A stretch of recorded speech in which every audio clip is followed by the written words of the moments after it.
In 1967, Edward Anthony Buccieri, called Marty by those who knew him, took a job as a pit boss at Caesar's Palace and was a bagman, in this case meaning a collector, for the mob skim from Caesar's. Buccieri was a cousin of Chicago's notorious Fifi Buccieri, although Marty Buccieri hailed from the large Italian neighborhood in Steubenville, Ohio. In April of 1975, Buccieri stormed over to the Stardust Hotel and demanded that Alan Glick, a mob frontman, give him an executive-level job with Argent Corporation, the company that owns several Vegas casinos. An agitated Buccieri grabbed Glick by the lapels and slapped him before leaving. Glick later said, "I don't deny any of that." Buccieri was a hot-tempered individual. He was very high-strung, and he was violent. On May 12, 1975, Buccieri left work at Caesar's at about 7 p.m. After working his shift in the blackjack pit, he walked to the rear parking lot to the employees' parking section. Someone came up to him and shot him in the head 3 times, at close range, with a .22 caliber handgun. Passers-by spotted his corpse slumped over the front seat of his car. Police transported the body, still in the car, to the Clark County Courthouse where laboratory experts began collecting evidence. Buccieri's wallet was missing. There was a lot of speculation over his death. In the week that he was killed, Caesars had fired a slew of employees without cause, and so there was guesswork that the murder had something to do with that. Also, Buccieri was a friend of Tamara Rand who would be murdered, but Anthony Spilatro, in November of that year. For most people, it was a given fact that Spilatro had also murdered Buccieri with his trademark .22 caliber weapon. After Buccieri was buried, according to the local police, his house was burglarized. According to Geraldo Denono, a small-time Vegas knockaround guy, Tony Spilatro had instructed Buccieri to steal $50,000 in casino skim money, in other words, to steal already stolen money, which Spilatro intended to use to open a casino at Lake Tahoe. Buccieri did what he was told and stashed the money, which would weigh 108 pounds, in a floor safe in his bedroom. Denono said he discovered the diary in the safe and took it with him, not realizing its contents. Supposedly the diary, which was 9 pages of handwriting, stated as fact that President Richard Nixon took a $500,000 payoff for pardoning Teamster boss Jimmy Hoffa. The diary contains a record of more than $177 million that supposedly was skimmed from Las Vegas casinos and squeezed from illicit corporate deals and labor racketeering. It also contains the names of organized crime members including Carlos Marcello, Angelo Bruno, and Joe Bonanno. A typical entry, this one dated March 6, 1972, reads as follows: 500,000, Marcello OK, Bruno OK, Bonanno OK. The diary was eventually published in the Arizona Republic, although expert handwriting analysis indicated that the entries in the ledger were not in Buccieri's handwriting, nor could the Bureau confirm the document was real. However, law enforcement authorities across the board doubt that Buccieri would have kept such a record, if only because of his low status in the underworld. In another version of his story, Denono hinted he got it from an associate of New Orleans mob figure Carlos Marcello. Denono eventually entered federal protective custody. In the meantime, speculation ran amok in the matter of the killing of Marty Buccieri, that the mob ordered it in order to get the diary, or that Spilatro pulled the trigger because Tamara Rand and Buccieri were planning something against Argent Corporation, but the reality of the murder was something far more commonplace. Wayne D. Horton was a Las Vegas local who was unhinged. He was mostly a petty crook and rapist. Horton followed Buccieri from Caesar's Palace and watched as he entered his car. Horton rushed up to the vehicle, swung open the door, and leveled a pistol at Buccieri. Horton later testified that he hadn't intended to kill the gangster, only rob him. But Buccieri, according to Horton, called me dirty names, which prompted Horton to shoot Buccieri 5 times. A few months later, on August 8, 1975, Horton murdered a cab driver after an argument and after he was arrested, murdered his cellmate after an argument. Horton received 4 life sentences. But what about the diary? Could Buccieri have been collecting information on the Vegas skim, either to use as blackmail as protection against his own arrest? It's possible. He had a history of extortion. In 1963, Buccieri and Tito Carenzi were partners in 2 seedy joints, the Tropicana Club, a strip club and an illegal casino, which was inside the Glen Hotel in Newport, Kentucky. Carenzi was a former college football star who joined the Army after college and rose to the rank of first lieutenant. From there he played pro ball with the Green Bay Packers and the Chicago Bears. He would, in 1981, plead guilty to trying to distribute $7 million in heroin in and around Cincinnati. He had done prior prison time for income tax evasion and mail fraud. He was also arrested on interstate transportation of stolen securities. Currency, like Buccieri, grew up in Steubenville and was friends with the Rat Pack performer, Dean Martin, who was also from Steubenville. On May 9, 1963, at 2:40 a.m. three city detectives burst into room 314 of the Glen Hotel, again, where the Tropicana was located, and arrested George Ratterman, the former Notre Dame and Cleveland Browns football star and the reform candidate for sheriff of Campbell County, Kentucky, which includes Newport, the so-called Sin City of the South. New York godfather Frank Costello was guessed to be the real owner of the Tropicana. In the room with the partially naked Ratterman was 26-year-old Juanita Hodges, a stripper at the club. She was draped in an imitation leopard negligee. Ratterman was arrested along with Juanita Hodges. George Ratterman came from a family of social and political reformers, and they wanted the mob-run strip joints and casinos out of the county. Mobsters tried to close down the reform movement through blackmail. A local clergyman allied with the reformers was drugged and photographed in his shorts with a scantily clad girl on his lap. He left town shortly afterward. A buxom stripper walked into a hearing room in which the police chief was being tried for nonfeasance in office and greeted Reform City Manager Malcolm Rhodes with winks and kisses as if she knew him. When the reformers forced the police to raid a casino, they did, but they also raided a bingo game at a Roman Catholic church. Ratterman, a deeply religious Roman Catholic, was livid over the raids on the churches. Although he had not become involved with his family's efforts at reform, now he formed the Committee of 500, which had begun as a fundraising arm for a vice-fighting group of clergymen called the Newport Ministerial Association. The group had petitioned the state government to remove inept and corrupt officials from office. They also formed a political action group and attracted a large number of qualified, wealthy candidates, including Ratterman, who was running for sheriff. Within weeks, the Committee of 500 had 5,000 new members.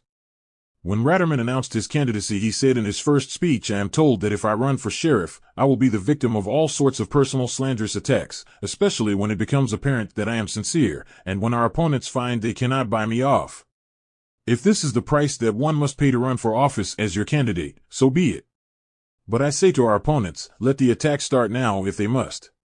Let the battle be joined now." The mob had no intentions of sitting through a fair election. Charles Lester, attorney for the Tropicana, called a local man named Thomas Withrow, a commercial photographer.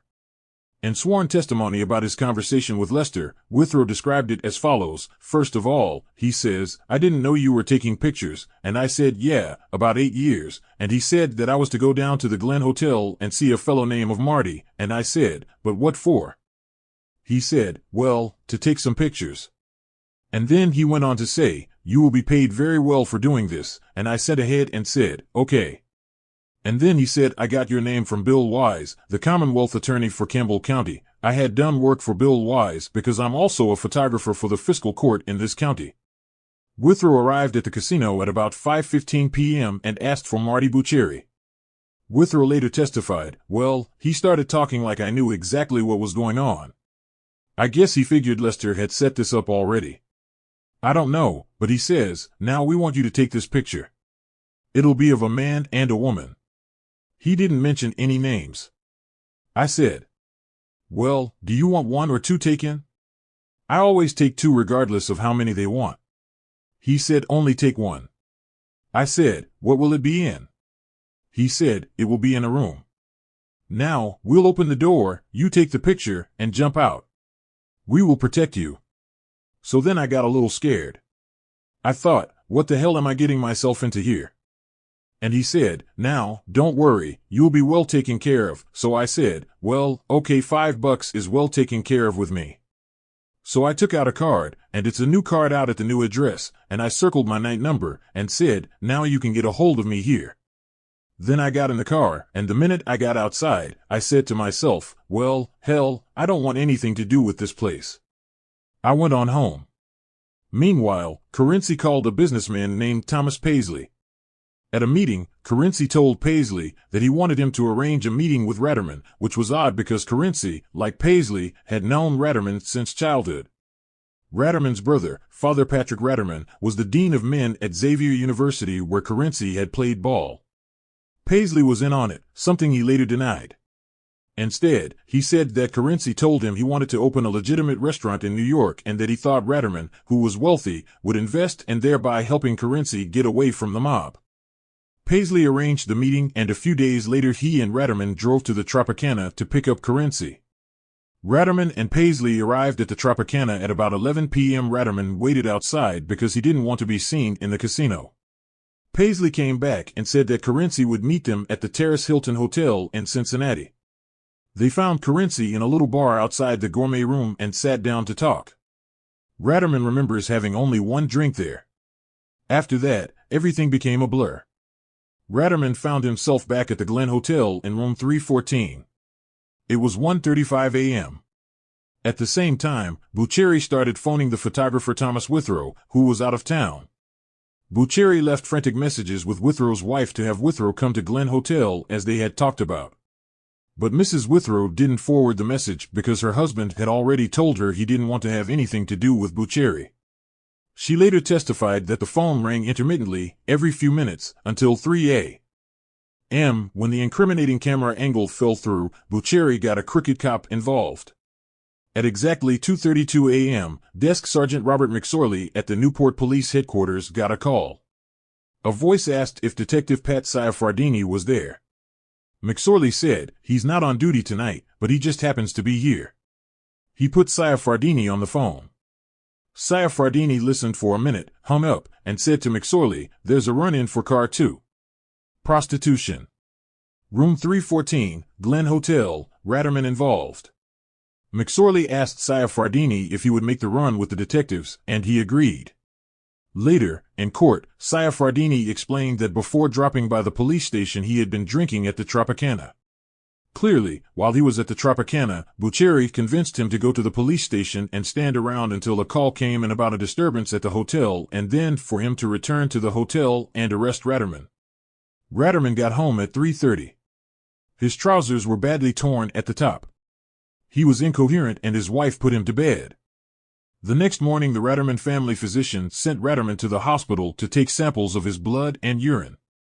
The sample came back with proof of chloral hydrate, knockout drops, in Ratterman's blood. The case against Ratterman collapsed when doctors testified that chloral hydrate had been used on him. Then the state brought Withrow, the photographer, to testify about phone calls from Lester. The case against Ratterman was tossed out of court. Almost immediately the governor sent in alcoholic beverage control investigators to make unceasing raids against the gambling casinos for liquor violations. State fire marshals closed up other casinos for any infraction they could find. The governor also declared a state of emergency in Campbell County and sent the state police in to find witnesses and serve them with subpoenas. U.S. Attorney General Robert Kennedy sent dozens of Justice Department lawyers into the county to look for evidence against the mob there. The FBI beefed up its presence there as well. Eventually, a Campbell County grand jury indicted almost the entire Newport city government and charged 133 officials with conspiracy to obstruct justice by permitting widespread vice. George Google, the police chief, and Pat Sciaffardini were included in the indictments. The club attorney Charles E. Lester and Buccieri were sentenced to federal prison for violating George Ratterman's civil rights. Tito Currency and Thomas Paisley went to trial in Newport on June 19 on a charge of conspiracy to frame Ratterman and were convicted and sent to prison. Fiore Buccieri, a.k.a. Fifi, was born December 16, 1907, died August 1973. A lifelong friend and advisor to Sam Giancana and a power within the Chicago mob for decades. A member of the 42 gang of suburban Chicago in the 1920s and 1930s, Buccieri's first arrest came in 1925 for possession of a concealed weapon. By the close of his long criminal career, he was a suspect in at least 10 gangland killings, including the gangland torture of mobster Billy Action Jackson. His main source of income was from juice or money lending. According to Bobby the Beak Siegel, an informant with mob connections, Buccieri and hoodlum Vic Simone were gay lovers and that boss Joe Ferriola knew about it and accepted it. His son, Andy Buccieri, was a business agent for the laborers. Buccieri died of cancer in 1973. Frank Buccieri, a.k.a. The Horse, a.k.a. Frank Russo, a.k.a. Big Frank. Born January 23, 1919. Died March 8, 2004. The brother of Chicago mobster Fifi Buccieri, he was a boss in Cicero in the late 1950s and early 1960s. He had one criminal conviction, a petty theft charge dating back to 1936. When called before a federal grand jury, brother Fifi Buccieri responded to questions about his brother Frank's relationship with a former Playboy centerfold and about the expensive horse which Frank had given her, by saying, "I take the fifth on the horse and the broad." Buccieri was sent to the West Coast on the general agreement of the major mafia families to watch over their substantial investments there while the Los Angeles mob collapsed. Otherwise, he operated quietly out of Palm Springs.